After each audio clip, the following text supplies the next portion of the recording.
Улс орныхон бүрэн бүтэн байгаа гэдэгт итгэлтэй байгаа хэсэг тухай.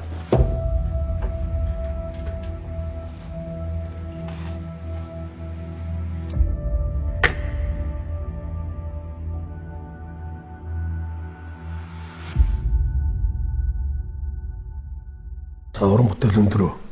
За тэгээд одоо уулзж байгаа хүмүүстэй л хэлдэг Вангийн нулимс гэдэг энэ коронавиг 2 жилийн өмнө урьдчилж бичижсэн залуу шүү гэдэг. Нөө яг жинхэнэ нэрээр ч мэдэхгүй Тодко Самсон гэдгээр бол нэлээ олон хүн мэддэг юм бэл. За та олон улсын хөрөнгө оруулалт, гадны хөрөнгө оруулалт гэдэг юм газар нутгаа 100 жилээр түрээслэх гэсэн хоёр зөрчлийн дунд байгаа. Та хөрөнгө оруулалтыг эсэргүүцээд байгаа юм уу? Эсвэл одоо гадныхны газар нутгаа өгөхгүй гэдэг дээр, түрээслүүлэхгүй гэдэг дээр эсэргүүцээд байгаа.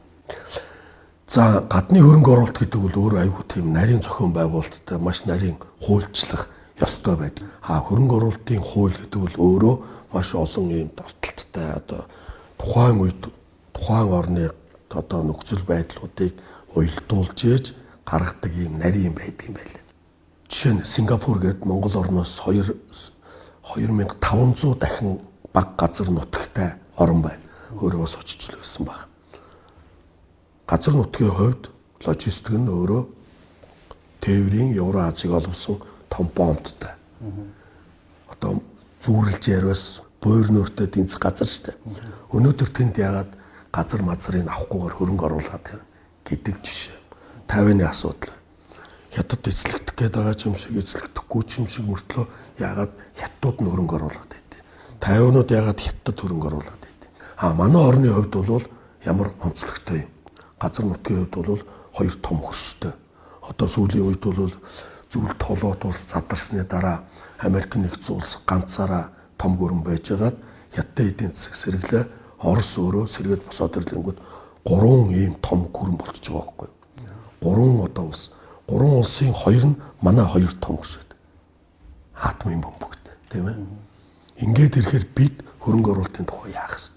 Газрын баялаг байгаад логистик уу дэдвүтцээ яах, агарын тээврээ яах ингээд ярил энэ өөр их нарийн юм л да. Ийм нөхцөл байдалд бид нар газрыг хөрөнгө оруулалт гэдэг нэрийн дор оруулж ирээд ямар нэгэн тодорхой хэмжээгээр 100 жилээр босгохгүйгээр өгч болохгүй. Өнөөдөр баялагтай орн болгон өгж өг Африк орнуудыг хар. Энэ дотор Ботсван ч гэдэг юм уу тийм ээ, Чилч гэдэг юм уу, ийм амжилттай өгсөн орнууд байна. Энэ өөрөө маш том судалгаагаар хийгддэг. Хөрөнгө оруулалт гэдэг нь өөрөө нарийн байдаг. Харамсалтай нь энэ бүх хугацаанд болсон нөхцөл байдлуудыг манайд байдаг хитгэн одоо гадны бодлогыг хэрэгжүүлэгч нэг одоо намуудад бий болцсон, суурилдсан олон жилийн намуудыг удирдах байгаа хүмүүс энэ хөрөнгө оруулалтуудыг тас цогтдог. Тэгэл ерөөсө ганц хөрөнгө оруулагчтай бай тэр нь урд өршөөл гэдэг. Ерөөсөө л ийм л юм яваад байгаа байхгүй.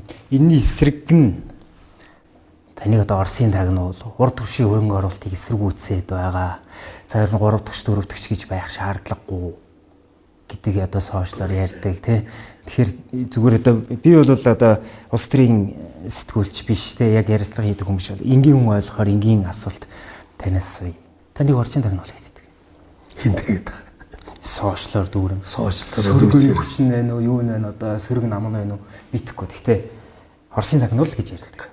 Хин тэгээд тэрийг л олох хэрэгтэй. Одоо та урд нь тийм өөр хараагүй юм. Зүгээр нэг тийм яриануудыг сонсчлоос тэгэл энийг л өнгөрч чинь.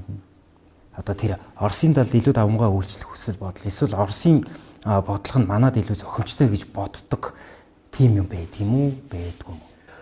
За яг манай би дөрөвс 2 хөрштэйгээд хойд хөршөөс бид нар баруун аймагуд эрчим хүч аваад байгаа байхгүй. Хэрвээ бид нар ямар нэгэн асуудал дэвшүүлэх гэж байгаа бол эрчим хүчээ дотооддоо 100% хангах хэрэгтэй. Нэг 2 дугаар 100% бид нар энэ шатах туслах материалаа авдаг. Энэгүүгээр өнөөдөр хөдөлгөөн хийх, уул уурхай хөдлөх үйлдвэрүүд явах. Хэрвээ бид нар дотооддоо 100% шатахууныхаа асуудлыг шийдчих юм бол энэ асуудлыг өөрөөр ярьж болох жишээтэй. За дахиад би Сингапурыг ярив. Сингапур чинь цэвэр усны нөөцгүй, цэвэр усгүй улс байхгүй юу? Тэгэхдээ гадаадын хөрөнгө оруулалт нь 700 тэрбум хүрдэг. Малайзаас, Индонезиас цэвэр усны хараат байсан. Ингэнгүүт яасан бэ гэхээр технологийн шийдлийгээ за бид нар далайн усыг цэвэршүүлээд ундны ус болохгүй бол байнга Малайз, Индонез хоёроос хараат байх юм байна. Байнга улс төрийн болон эдийн засгийн дарамттай байх юм байна гэд бодлого гаргаад саяхнаас далайн усыг цэвэршүүлдэг технологи гаргаад ундны устай болсон гэж гэдэг юм уу тийм ээ. Иймэрхүү туршлагуудыг бид нар хийж ямар нэгэн байдлаар хараат биш байдлыг өөрсдийн дотооддоо шийдэх хэрэгтэй. Нөгөө нэг талдаа 3 дахь хөршгээд байгаа нь бид нар нэг улсаас хараат байж болохгүй. Өнөөдөр бид нар экспорт, импортын хараат нь манай урд хөрш 98%. Нүүрсээ хятад руу зарж байна. Зэсээ зарж байна. Алтаа зарж байна. Махаа зарж байна. Ноолуураа зарж байна. Ноосоо зарж байна. Энэ өөрөө эдийн засгийн тусгай тогтол биш байхгүй. Энийг улс төрч болон өөрийн одоо сурах бичигшгээр чийжлэх хэрэгтэй юм. Бид тэндээс яаж гарах вэ? Тэгэхээр 3 дахь хөрш рүү гарахын тулд тээвэр логистикийн асуудал гэж. Тэгэхээр Оросын холбооны улсаар дамжин гарахаас өөр ямар ч боломжгүй л гэсэн юм зүйлүүдийг ярьж байгаа юм л да. Энэний эсрэг л надад янз бүрийн тийм шашиг зүгөөж янз бүрийн байдлаар харлуулах гэж оролдлого хийгээд байгаа нь ерөөсөө энэ хятад улсыг түшжээж Монгол улс хөгжнөө. Ер нь сая энэ газрын тухай хууль ордог нь ер нь бол ингээд тэр чигээ энэ элсний нүүдлийг хурцсгаад энэ улсын нэг хараат бас алуус болёо гэсэн бодлогыг эсэргүүцдэг юм байхгүй. Та бүхэл бүтэн улсын ерөнхийлөгч байсан хүн тийм. Одоо харин энэ улс яг бүхэл бүтнээр байгаа гэж боддог.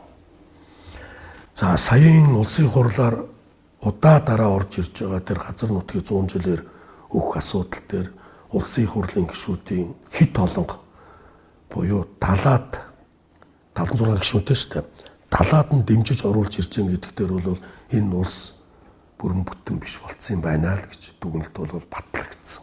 Урд нь тэгж боддог байсан. Гэхдээ сонгуулийн өмнө арай ингэж улаарч оруулж ирэхгүй. Арайч тэр нь байдг юм болоо да гэсэн сонгуулийн өмнө тэр байтугай ямар ч одоо хориггүйгээр орж ирж удаа дараа дайрч байгаа байхгүй. Тэгээ аргаа бараад улсын хурлын дарга дээр орлоо. 2-3 хүн гишүүн хамт орсон. 2-3 хүн гишүүн шүү. Тэгээ мэдээлэл гаргалаа хэвлэлийнхэнд ард түмэнд ийм юм болж байна гэдэг мэдээлэлээ. Тэр бол 30 секундын яриа байсан баг. За нэг бахархууштай ард түмэнд дэмжсэн.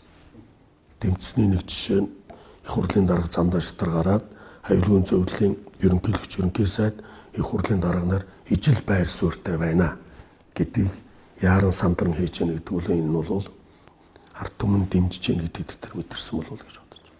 Ард түмэн таныг бас тухайн үед их хурл засгийн газрын нэг үйл ажиллагааг дэмжсэн. Хүүхдийн сан байгуулъя гэж. Асар их хэмжээний мөнгө цугларсан. Би энийг бол яг иргэний хувьд ер нь үргэлж асууя гэж боддог байсан асуулт. Тэр мөнгөний захиран зарцуулалтыг таны дараа зарцуулагдаж дуусна уу? Таныг байгаад ер нь тэр хаана байгаа? Хин ч одоо тэр яамт засгийн газар руу явна шүү дээ. Ер нь бол харин тэгээд хин хэрэгэлсэн бол яасан бол одоо ард түмний хамгийн их одоо асуугаад байдаг юм. Ард түмэн бүгдээрээ нэгдэж тэр нэг санг. Одоо сонгуулиуд асуух хэрэгтэй шүү дээ. Маш богино хугацаанд асар их мөнгө цугларсан. Тэр бол яаж нэхэр монголчууд бас хүүхдтэй ирээдүйдээ ямар хайртай мэ гэдэг нэг ядууч гэсэн тийм ээ мөнгөө цуглуулад байна да. Тэгээд тэрийг бол одоо сонгуулиар энэ эрх мэдэлтэй сайд нараас нь асуух хэрэгтэй л гэж. Та тэрний ерөн зарцуулах юмыг мэдэхгүй огт мэдэхгүй байгаа тий. Мэдэх боломжч байхгүй. За баярлалаа. Ажил хийсэн. Би одоорой. За янз бүрийн сонсогдоод байгаа шүү. Яг өөрөө уулзж байгаагийнх биечлэн асуугаад хариулт авъя гэж хүссэн. Тэгэл тэрний хариултыг авлаа. Тэгэл харин өнөө худлаа үр дүнгийн нь бол тэгэл үзэж байгаа ард түмэн нийт үзэгч нар мэдэх байлгүй тий.